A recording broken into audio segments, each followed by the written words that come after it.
Hey everyone, it's Chelsea from the Allen County Public Library, and this is our second installment of Quilty Pleasures. In this video, I'm going to be showing you how to hand quilt your little project that we've got started. So to do that, you will need your quilt square, the batting, your backing, your hoop, needle and thread, and you will need your safety pins that should all be in your kit. So to get started, I'm going to show you how to layer everything together. So you will start with the back of your quilt or your quilt piece, and you'll lay it down. So the colorful side down. Next, you will take the batting, which is the cotton material here, and you will layer that right on top of the batting or the backing, and you want it to be laying right over top of each other. Next, we're going to take our quilt square and right side up, we're going to lay that on top of everything else. And there will be a little overlap or little extra, as you can see, all around the edge, and that's okay. You'll want that because sometimes your fabric can kind of creep around, so you want a little extra just in case your material moves around on you. So next, we're going to take our safety pins, and we are going to pin all of this together so they stay just where we want them. So you start by pinning in the middle square. When it comes to hand quilting, and I guess quilting in general, you always want to start from the middle and work your way out. So we start with the middle piece, did the middle square here, I've got it pinned, and then I'm going to go to the four corner pieces and pin those as well. So we'll just pin those together all around the square. And it may be a little tough because you are going through a lot of material all at once, but just be patient and you can get it. All right, and then one more. And we have our material locked in, it's not going anywhere, and it is ready for us to start quilting. All right, everyone, we are ready to get quilting. So what I've done so far is I have went ahead and put my quilt piece here in my circular frame. And to do that, you put the small piece on the back, and then you lay your larger piece on top, and you're going to press that into the frame. And these frames are a little tricky. I've got it screwed all the way out. It's just about to come out of the frame. So I unscrewed it, I placed it on, and I didn't really have to tighten it back up because it is a pretty tight squeeze. So once you get that on there, make sure it's not too tight. You don't want this seam to be stretched to the max because that could cause problems down the road. But once it's in there, you're ready to start quilting. And to do that, you are going to thread your needle like Delonda showed you in our last video. And I'm going to show you how I tie my knot at the end because I want it to be a fairly big knot because in the next portion of this video, we're going to need a large knot. So I wrap it around my index finger and we create an X with the tail and the rest of the thread. And we are going to put our thumb over top of the X, and we're going to slide it off of our finger. And if you can see, it's kind of created a twist. So we are wrapping that thread around into that loop, and we're going to pull,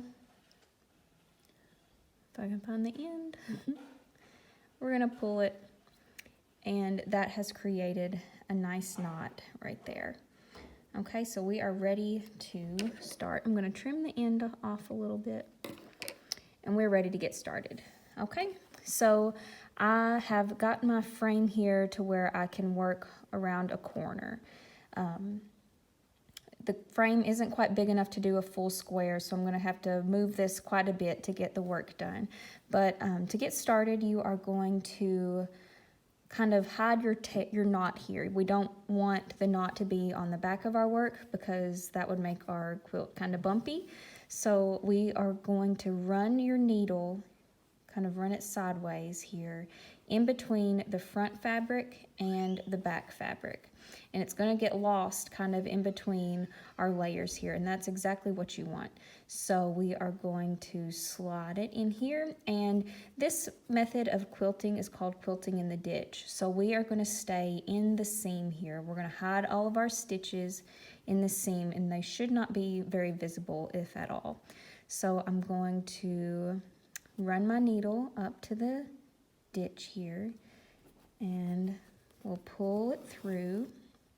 So you can see my knot stopped right there, but I'm gonna just gently tug and kind of rub my finger over that, and the knot pulled through here.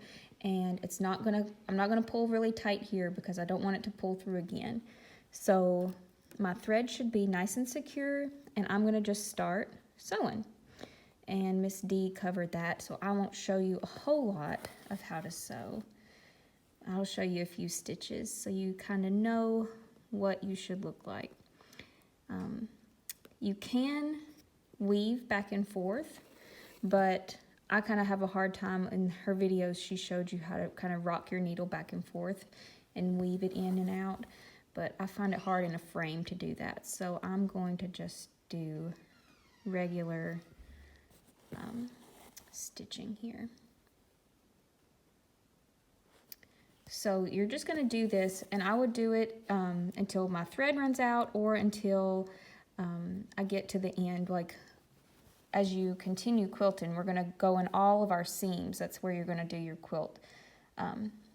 quilting portion of this, in all of the seams along here. So I would probably finish this whole square with one thread, and I would use a thread to do this corner, and I would cut it there, do this corner, cut it, this corner, cut it, and this corner.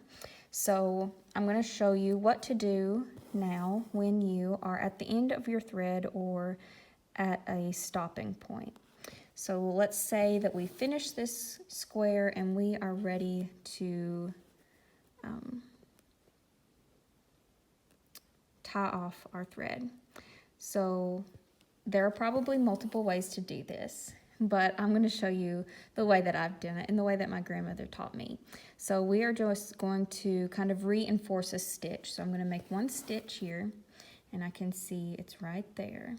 Really tiny stitch. So I'm going to reinforce that a couple times. I'm going to go through it maybe twice more. So there was one, here is two, and then I'll go through it one more time.